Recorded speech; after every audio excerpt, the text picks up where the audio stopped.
Alright, I hope this isn't clipping because Tokyo is so loud and completely lives up to the noise pollution that I thought would fill the streets.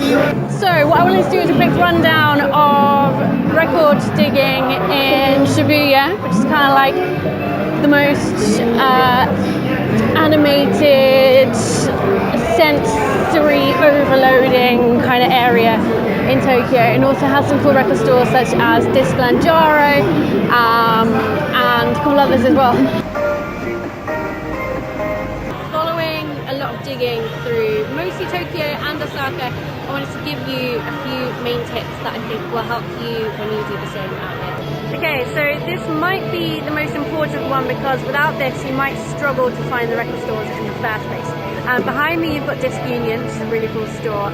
It's quite clearly signposted.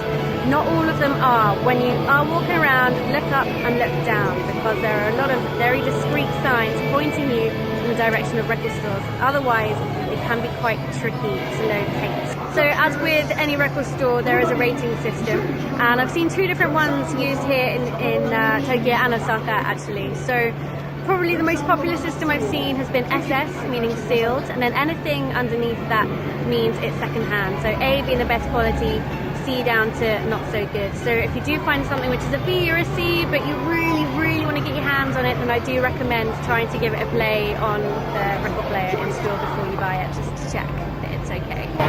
Have to credit my buddy Ken Okuda from Germany for this one, but he recommended me to look out for Japanese represses from the 1970s because they are particularly crisp and rich in sound, and you can get them for just a few hundred yen as well if you're lucky. Do not snub the bargain bins. What is not particularly exciting or special in the hands of Tokyo White might be just the right thing to get you pumped if you're from the UK or the States. You can find some really good stuff for really cheap. For example, I found a release, I think an original pressing from the 60s, full of jazz standards, and the really cool thing about it was that it was a demo of stereo technology for the first time from this label, and you can have all this kind of studio chat that was picked up between the tracks as well, which makes for quite interesting mixing too.